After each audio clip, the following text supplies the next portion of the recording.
first of all, thank you for making such a light musical comedy to start the year off with. But I know you, and one of the first things I said to you backstage is that I thought about that old Gravedigger song, Diary of a Madman. Yeah. Which is, if anybody knows of the group Gravediggers, which is his horror offshoot from like the 20th century. And that song is really about getting inside somebody's head who's going through something just like this, isn't it? I mean, yeah, I mean, you think about the darkness of the Gravediggers or the lyricalness of Wu-Tang and the I don't know, the brightness of something like a gravel pit, all those different elements when I think when I'm creating, they all find their way into my art, you know what I mean? But I think what's really interesting too is watching this is that by the end of it, you've taken us through so many places. First of all, you're such a great audience yourself, and this is a real audience movie, isn't it? Yeah, it's definitely an audience movie. Y'all have fun watching this?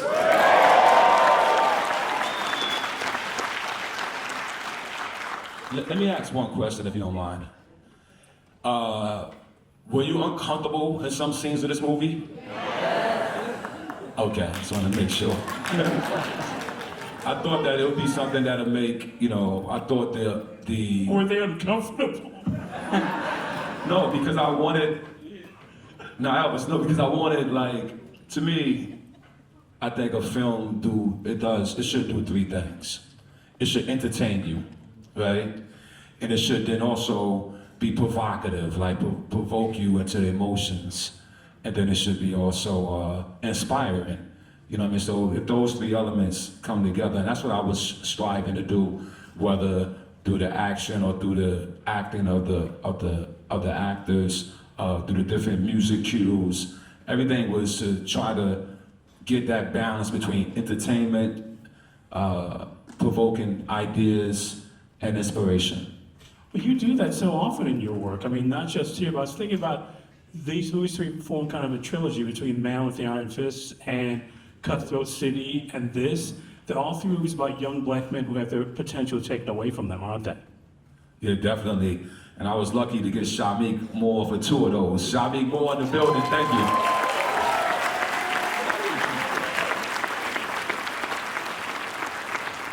Yeah, this is really the Shamik Moore exercise video. I've never seen. I mean, first of all, the fights that we were just talking about stage were really staged like fights and not like clean John Wick type action sequences, but we sort of feel him trying to sort of figure out how to get through the fight as it's happening instead of knowing how to fight as he walks into a room, don't we? Yeah, the plan was like for the action to try to, ground it as much as we can. Not, of course, I'm so inspired by Asian cinema, whether it's Lar Ka Lung, John Woo, Sue Hawk. Those are inspirations for me, but I didn't want this to have that spillover. Of course, if you watch movies like Old Boy, you see I threw a homage back to that. When I say one spoon of chocolate, as a filmmaker, it's a spoon of all my inspirations from other films kind of coming together. It's like hip hop is known for sampling, right? And when I that's how me and Quentin became cool. I realized he was a hip hop director because he would sample ideas to make his idea. And I learned that that's a best language is to study film, knowledge it and absorb it, let it go through your system, and then you digest it back like sampling. And so there's a spoonful of all my favorite directors in this film. Well, I also feel if there's a lot of you in this. I mean, there's something I was noticing that the young black men when we getting killed are both wearing black, rather, they're wearing red when we beat them. The young man we see at the beginning of the movie, he's got that red jacket on. When we first meet his cousin, he's wearing that red shirt, he's driving the red car. So you're marking these guys as targets that way, aren't you?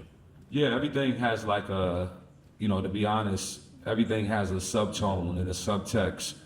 And I guess as a filmmaker, I try to like put a lot of different lines together. Like, even though this is pretty weird and probably pretty just creatively bugged out, right?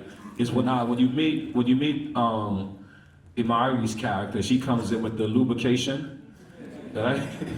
And she puts it down, you see that this is what she used, but her friend says she gets it from her mother's job. And then when we see the last time we see the dead body of Ramsey, you see the lubrication still in the frame. You know what I mean? And that's just the way of me like thinking creatively. How does everything tie together? How did this world tie together? How does one thing that someone else do eventually leads to another thing that's in your life as a character? And that was, part of my gags. It's funny too, because you mentioned that, talking about her mother. We meet her mother, she's selling tickets to the bus station, and then we see her laughing whatever that sitcom is, so we get a sense of who she is, even before we hear about the lubricant from her. So you're really trying to help, you make a real small town feel on this. You make sure we know who everybody is, and I think that's really interesting because it's all really clear who and what everybody is. Well, respect. I've spent some time in some small towns, so I rode that Well, bus. you back to Ohio anytime soon. I just left Ohio last month. But I was thinking too, there's an old film, first of all, so many quotes in here, but I was thinking about this old movie, Gordon's War. You remember that movie? Gordon's War? Yes, yes, yes. And it was for you guys who don't know, it's about a bunch of black Vietnam veterans who come back and clean up their neighborhood by using the skills they learned in the army to fight these drug dealers. In fact, there's a scene from that movie where these women are seen cutting together heroin without tops, and that's been quoted probably 100 times, including American Gangster. Yes, including in American Gangster and Cutthroat City. That's the beauty of film. Like those that come before us, they pioneer ideas, and then those who come after, we get to take ideas and try to build upon them. But Gordon's War was a classic. Jonathan earlier, he mentioned Three the Hard Way, which, it had to find its way into this film. But then there's even, films when Warriors is one of the them. Warriors, or even when Jimmy Dean comes to that small town, he rides that train on the top, and he's like all those different things find their way to blend into your story. I want to talk to you too again because this theme of black men who really seem to have a future. I was thinking about seeing how that great job Shamik does in Cutthroat City, where he goes in with his drawings and it looks like he's got his whole life ahead of him, and that he's squashed, and the same thing kind of happens to him here. And that's something you revisit in your movies in a lot of ways. Well, when you think about, being black in America, right, so our experience is going to end up in our art. And there's so many times that, doors are closed just because of the surface, skin tone or judging the book by the cover. But then there's so much more that we got to offer, and we've offered so much more. If you, our character says at the end of the film, and not to get like, this was a big political film, but at the end he said there's so many stories of the greatness of what we bring to the country, not just our bodies, right? Of course, we could be leaders in sports, we could be leaders in entertainment, but we've done great in science, medicine, engineering. There's so many other elements that we bring. There's also literally the metaphor of how black bodies are commodified in here, isn't it? That's what I mean. It's like our bodies, like beyond the B story of it being, the organs and everything. Yeah, but it's like, no, sometimes it's our physical is what people want. Not realizing our mental is just as vast or even more, And so we get taken off face value. Then you won't even learn how many great things that, we've done mentally or spiritually. And so it was cool that our character tapped on it. And then another thing that I thought he tapped on that's important to me as an American citizen, because when I travel around the world, I travel as an American citizen. That's my passport. And if America is looked upon as the asshole of the world, that's how they treat me. When America is looked upon as the light of the world, that's how they treat me. And so I've been in different president administrations. When Obama was president, they was opening the door like this, seriously. They was hooking me up, you know what I mean? But when Bush was president, it was deep, you know what I mean? So those type of things, once again, find their way into our art. But I think it's a really complex movie because, he takes care to clean the blood off that painting of the flag on the wall. So we see his loyalty and his patriotism there too, don't we? Yeah, like he said to the villain, he said, it's self-evident That's a big word when we say self-evident. That means nobody got to tell me. All right? You don't got to write it. You ain't got to say it. It's self-evident that water is wet. That's it. And so when the forefathers wrote that document, they weren't kids. You know what I mean? They weren't, a bunch of people trying to find themselves. These were mature men who lived and did, protest things in life as well as did good things in life. And then get to a point to where, okay, let's form a document to represent what the goodness could be and declare the independence of life of every man, you know what I mean? So that's written. People can practice it how they want to practice it, right? You could tell me 5 + 5 is 15 all you want, and you could fool the whole audience, but it's still 10. And so that self-evident line I thought was important. And I think with Shabi, or when he delivered it, like every time I watch it, and I've seen it 100 times or 1,000 times, I always feel the reality of it. It's self-evident. You know what I mean? We don't need no proof of it. The proof don't need truth. It's the lie you got to try to prove.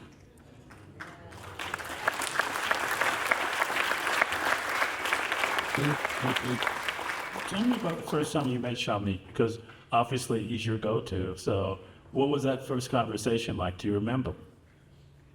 Wow, I think I met Shami, he might have been 19 years old. And he just had this, I talk about the man right here, but he just had this artistic innocence, right? Which to me allows him to be a sponge. So every actor has a certain type of talent. Some will go and study, and become methodical. But then you got those who can actually absorb the situation and put themselves there and live through it at that moment. So I saw him doing that in Cutthroat City, and not to embarrass the young man, but he never held a gun before Cutthroat City. But yet you watch him in the movie loading his gun, using it with the confidence as well as with the innocence. And so I'm a fan of his, and we've done a few projects together, and if we're blessed, I always hit that phone. He's getting bigger and bigger, but I'm always gonna hit that fast phone when you go.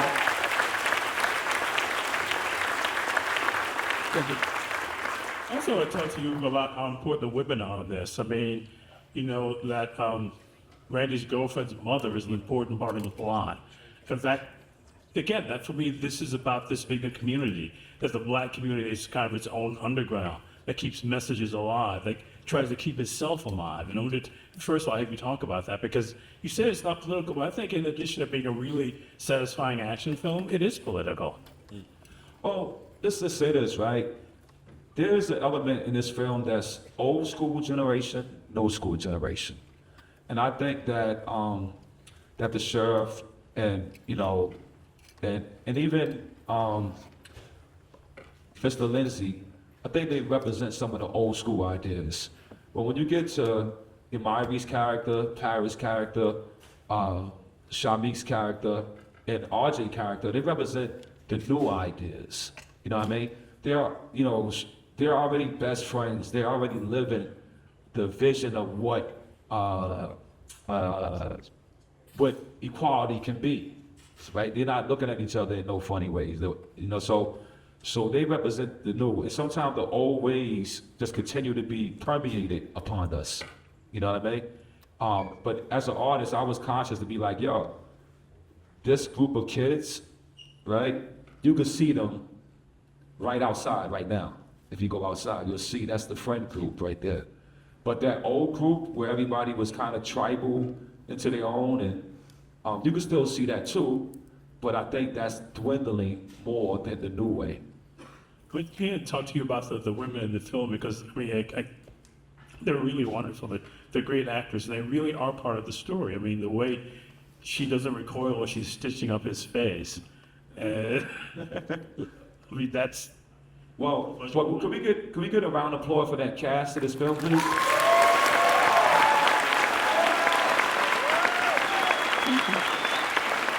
I mean, to the cast, you guys don't mind if the cast is still in the building? You got mind standing up real quick? Shelby Moore, San Francisco. Yeah, Underwood, Michael Tyler, Harry Gilbert.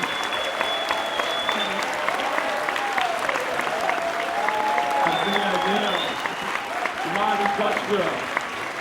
Where the names at? Right now. Bong Bong. I like that suit kid looking like Bong Bong. No, seriously, and each one of them, you know, I guess I'll give you a little behind the baseball. This wasn't, even though it's an action film, and you could call it a genre film, but it's still, the dialogue wasn't easy. The relationships that everybody had to build and act towards each other wasn't easy. And as actors, everybody stepped up professional and delivered it day after day, you know? And I was nervous about it. We had an HR meeting, which you gotta have every film, you gotta do an HR meeting. And we all just talked about it, like, look, there's gonna be things that he gotta say to him, he gotta say to him, he gotta do to him, he gotta do to him, she gotta do to her, like all those different elements. And my actors trusted me, I trusted them, and they really delivered it for me the way that I wanted to be.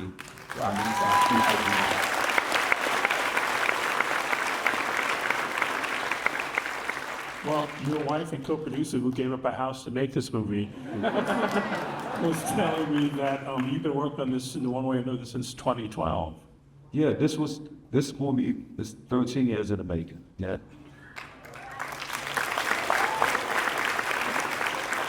I have to ask, even that you put it down and came back to it, because it feels like it's a tough thing to write, because there's a lot of hard treats in it. Yeah, it was tough to write. I got writer's block on it a few times. And even tough to make. When we was making it, me and Paul Hall, our producer, when we got ready to do it, shout out to Paul. When we got ready to do it, we looked at it, and it was pretty ambitious for the budget that we had allocated. And so it was like, we can't do it for that budget. So then I had to call another executive producer, my brother Navon Diggs in the building.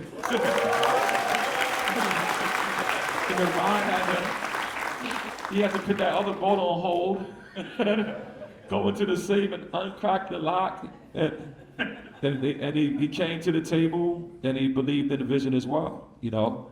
And which is great. Like, it's nothing better than having people to believe in your vision. At the time we did this film, I want to share, it was like the writer's strike had just ended. A lot of people actually wasn't working, right? A lot of the crew and the industry was in a tough time, but we was like, you know, we love this industry, we love this art form. We want to take economics and bring it to some city. We thought New York first, New Jersey, we thought Ohio, Pittsburgh. We ended up going to the beautiful city of Atlanta, which I think was the best bang for our dollar to be reality, so thank you, Atlanta. So we just went, you know, and it took, they say it takes a village, it took a village and the village bank account. Well, one of the things I was noticing too, again, talking about the politics, that we know who everybody is by the way they dress. At one point when those guys are beating people, they're wearing polo shirts and khakis. I couldn't help but think about, you know, good people on both sides kind of the argument. And this feels like an especially necessary time for this movie right now to me. Well, respect, you know, our costume designer, Lorraine, who's in the building. Hey, Lorraine.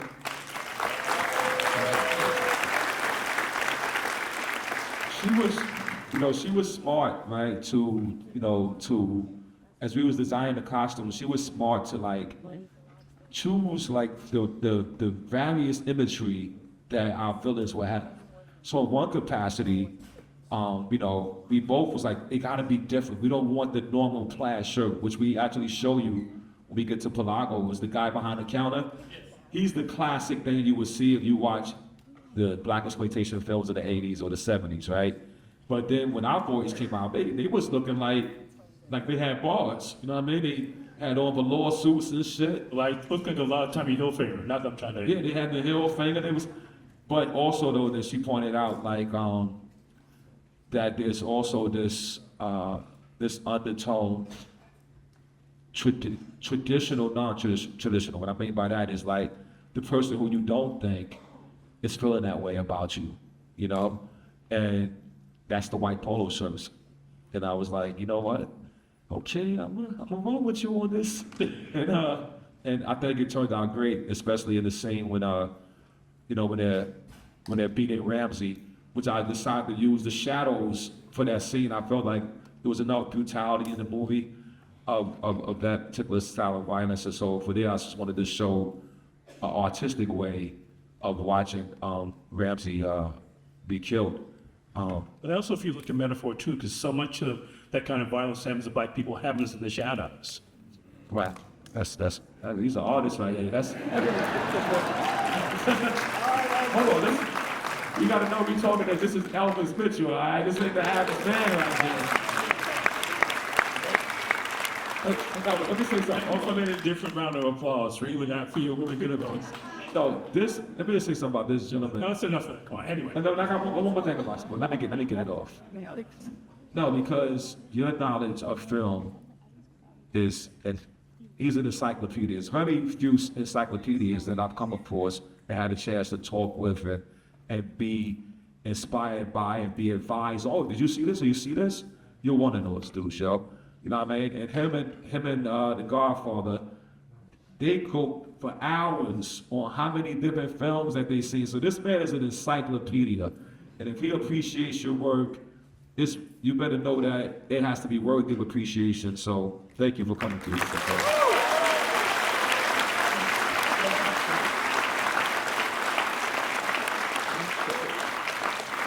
So anyway, I mean, getting back to this whole thing, Lakasha, that scene when Unique is in the Pelago store, he's wearing that old school jacket, which first of all, he's behind the 8 ball, but also that's a jacket that's been passed around from generation to generation. Yes, indeed. And the idea is that maybe it was Lonnie's jacket. Exactly. Yeah. In fact, we had a shot of it when he first goes in the room. We actually established it, but we didn't. We edited it out. My editor, Joe, I think Joe made it. Our hair and makeup team made it. Bob Daggin. Okay. Anyway, making a film, it takes so many people with so many departments, man, and they really worked hard for me. We shot this film in 28 days, Paul? Was it 28 days? Yeah, sorry. 28 days, bro.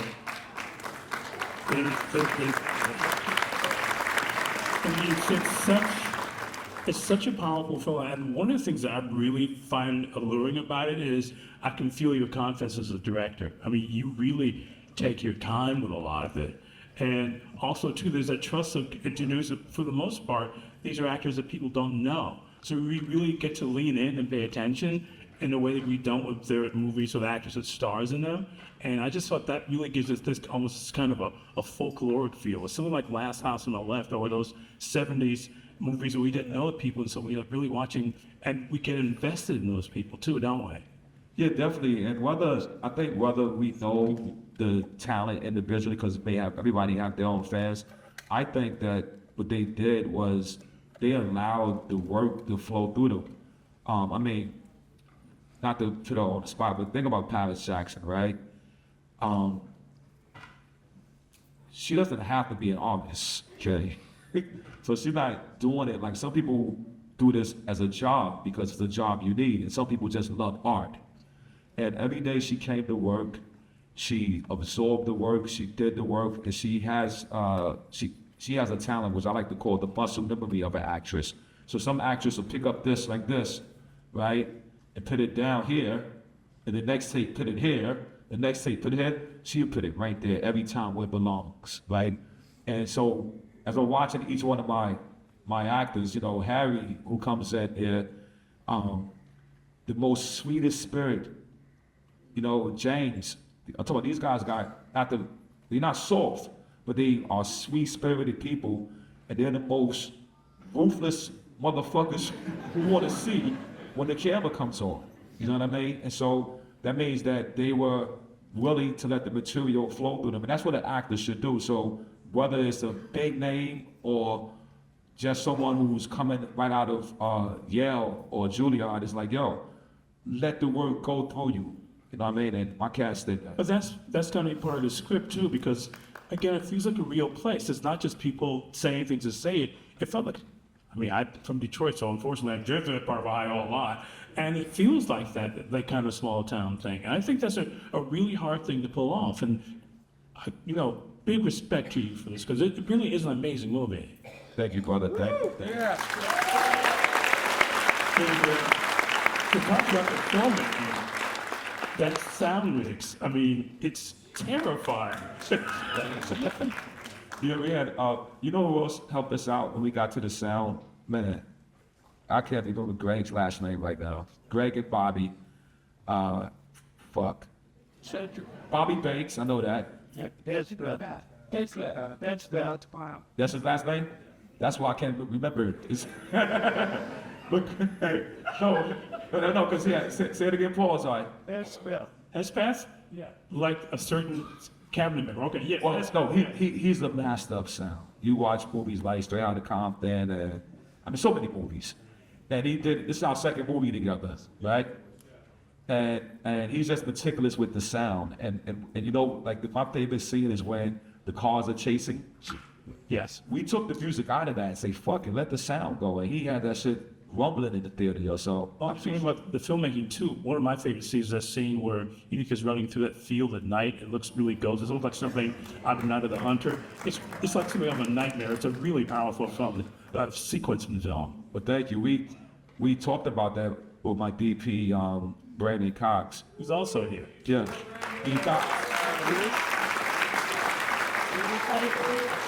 And our second film together, Brandon was my DT on Cutthroat City. If things go well for me, he'll be my DP on my next film, and if I can still afford him. but he got us the truck with the big crane on top. And so we was running through with it, and you know, I'm in the backseat, you know, he let me steer the camera, we fucking like two guys in a video game. And then but what he did that really helped that shot was he said, yo, let's smoke this whole fucking field out. So that fog you see, we just smoked that whole shit out. So when that shit started dripping and you got that wide shot, it's like, what the fuck this guy running to, you know what I mean? Yeah. And what is he running from? And psychologically, what I hope creatively you would get, and I try to say this, the idea of the runaway slave. Oh, come on. That was the idea I wanted to give, you know what I mean? That's exactly what it felt like. And Ohio was part of the Underground Railroad, so I definitely thought about that for that reason too. But you were talking about, I mean, so many of these scenes for me have these moments that, I mean, I just, when one of these guys talks about, give us those Jordans, and we see Randy's Jordans in a jar in the coroner's office. I mean, there are just so many notes like that you just sort of take in and go, this is a filmmaker who really knows how to achieve his effects and what he wants. And again, for me, that's how much you've grown. Because I watched all your stuff to get ready for this, and there's this kind of photorealist style in Cutthroat City I really like, but this is like old-fashioned movie making. It's a big wide screen. We know where we are all the time, especially in that last 10 minutes of action. That's really hard to do. You know this because you've made action movies before. So let us know exactly where we are, have some idea how many people are still left to fight, how exhausted he is. I felt beat up by the end of the movie. Listen, that's astonishing to pull all that stuff off. Thank you, brother. Thank you.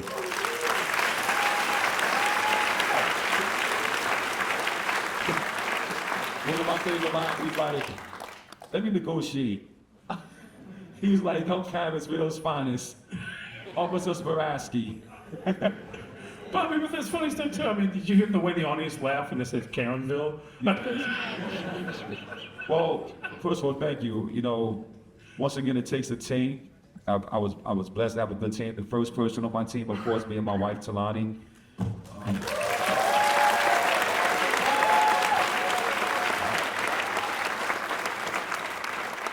Sat there, listened to the dialogue, and then that team grew to this village. And I want to just take a moment right now before I go to say thank you all for helping me make this movie and may the world see it and enjoy it. Thank you, guys.